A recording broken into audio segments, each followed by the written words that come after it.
di video pembahasan tugas course game production di Game Academy Batch 2. Kali ini kita masuk ke pembahasan tugas chapter 8 bersama aku M dan kita kali ini akan membahas tentang task tracking. Di tugas kali ini peserta diminta untuk ngebikin Kanban board yang mempresentasikan progres game yang ada pada saat ini, dan game yang dibuatnya itu adalah 2D platformer dengan spesifikasi sebagai berikut yang bisa dilihat di layar.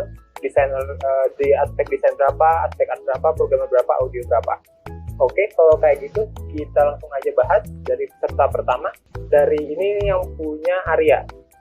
Yang punya Arya ini Kanban board-nya kan dia kebagi-baginya per ini nih, per role gitu ya. Jadi desain apa, art apa, tugasnya audio apa, programming apa.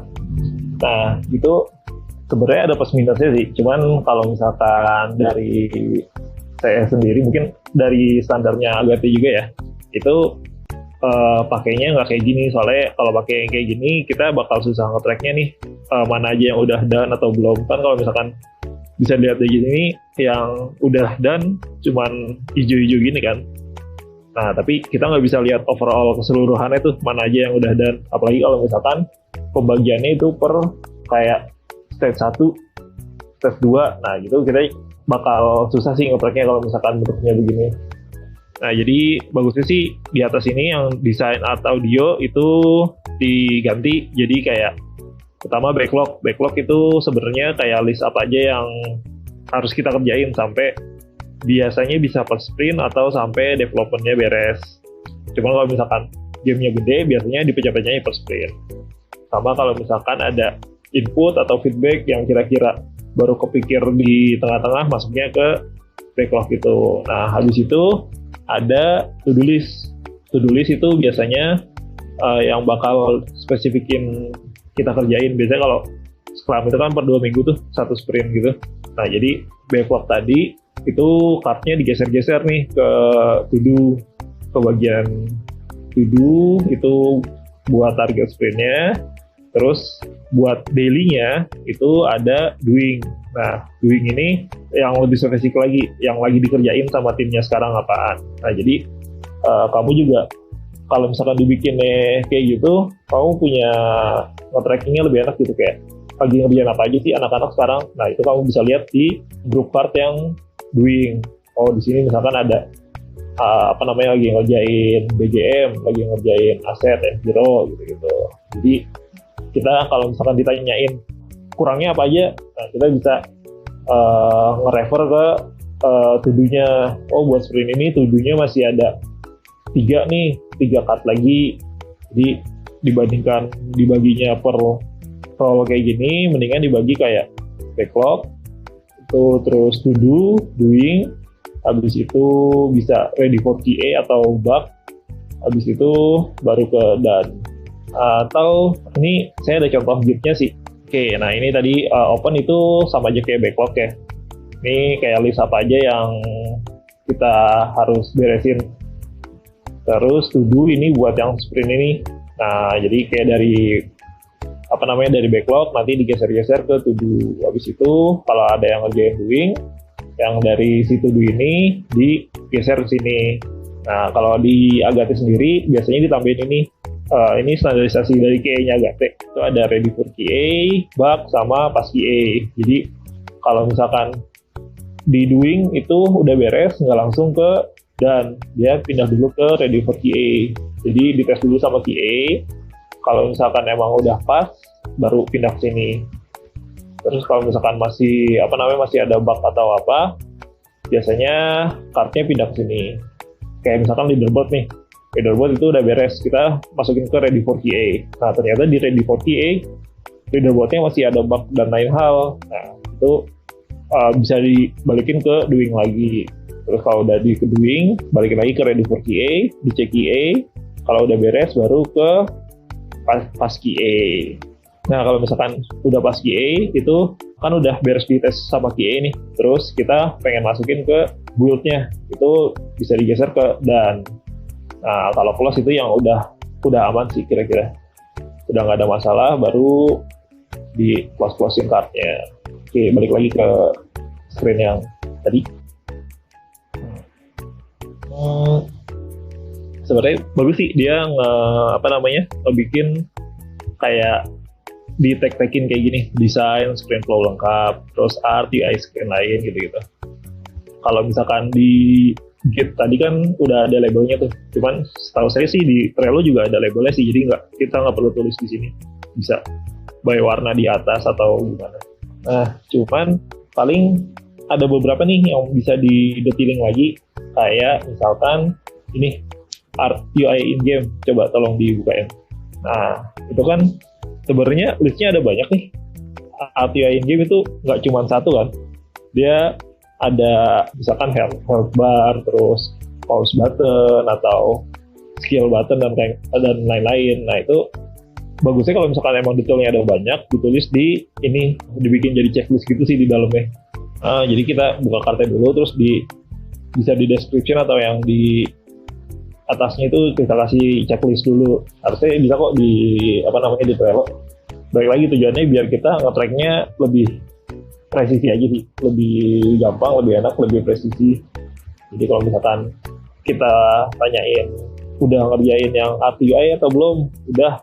Nah, itu kita kan punya listnya tuh apa aja yang udah, ya takutnya ada yang bisa atau yang tinggalan gitu kan. Jadi lebih enak kalau misalkan udah detailin di checklistnya.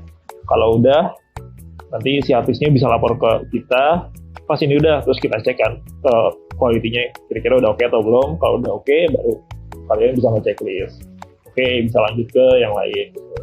Itu juga sama dengan kayak UI screen lain, itu kan ada art UI screen lain. Nah, itu pengennya sih sebenarnya dipisah, kayak screen lain itu sebenarnya kan ada banyak tuh. Nah, ada apa aja? Bagusnya sih misalkan UI screen lain anggaplah main menu sama leaderboard atau result. Nah, itu kan sebenarnya kalau dari UI banyak tuh di tiap itu tadi. Nah, bagusnya sih dipecah lagi kartnya. Jadi kayak UI screen lain ini dipecah jadi misalkan art UI leaderboard, art UI result screen gitu. Nah, terus di dalamnya baru ada isinya lagi, kayak apa aja yang di dalam itu, misalkan barnya atau icon-iconnya, detail-detail yang ada di screen tersebut ditaruh di sini gitu. Ya, mungkin sama sih si level desainnya juga perlu diiniin. Nah, ya ini kan masih belum ada nih level desain yang perlu dikerjain itu level berapa aja.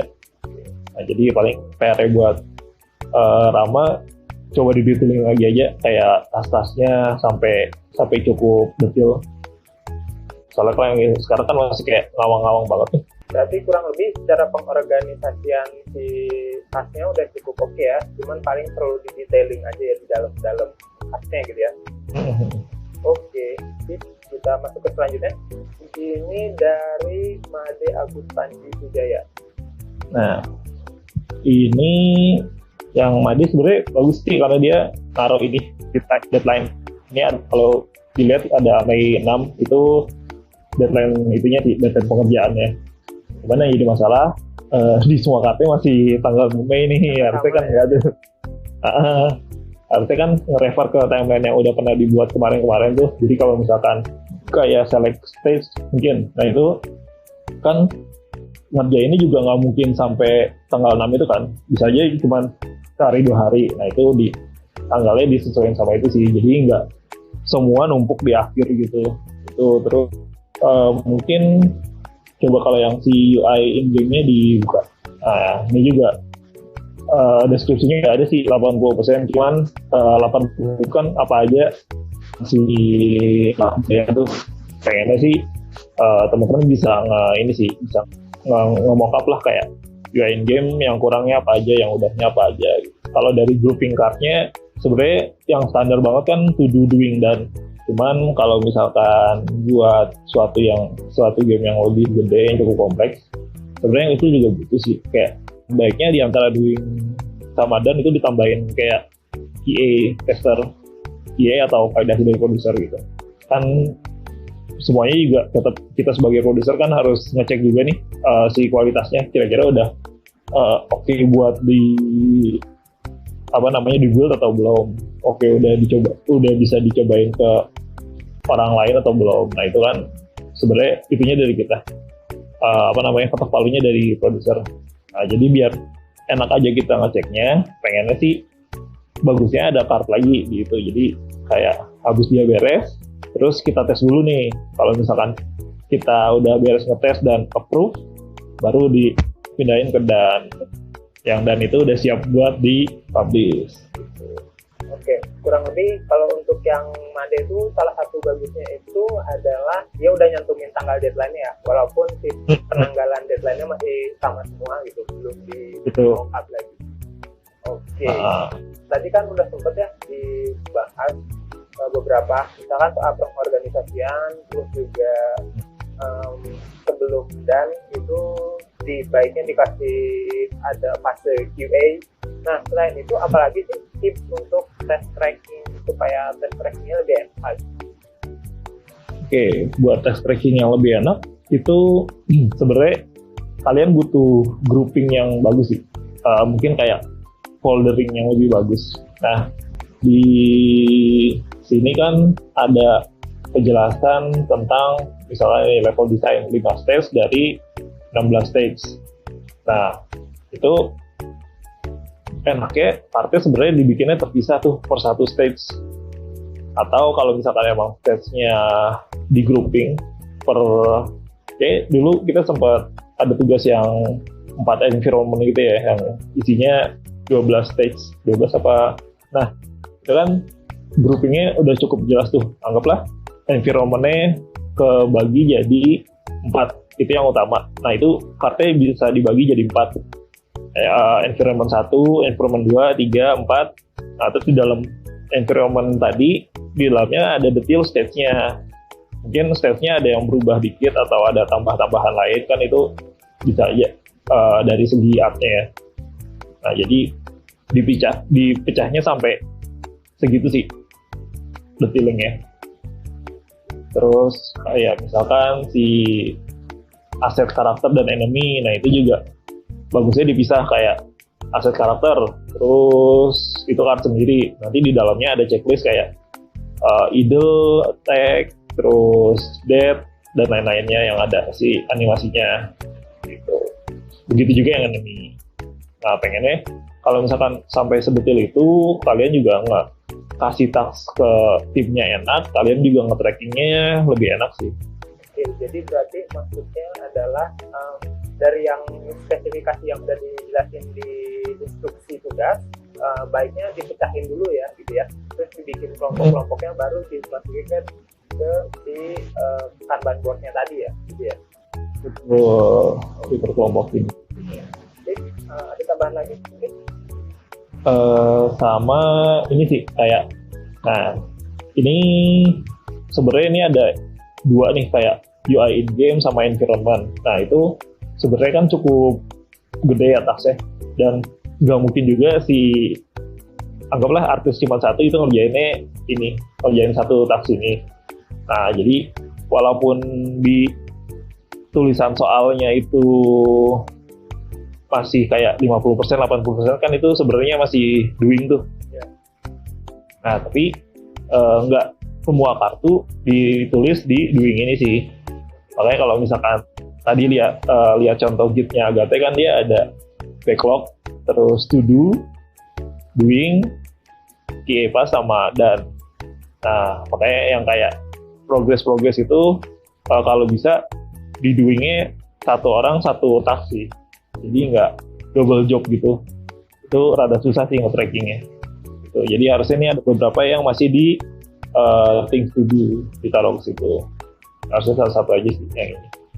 Jadi yang doing benar-benar yang lagi dikerjain aja gitu.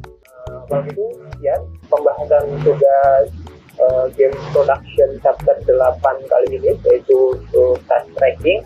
Sekali lagi terima kasih untuk kamu yang udah ngumpulin tugas, dan buat kamu yang belum ngumpulin tugas dan masih bingung, ayo segera kumpulin tugasnya biar nanti bisa dikasih feedback sama mentor. Dan buat yang masih bingung, jangan sungkan, langsung tanyain aja itu di forum, nanti akan dijawab oleh mentor yang tersedia. Oke, kalau gitu aku M bersama Cuma sampai ketemu lagi di video pembahasan berikutnya. Dadah.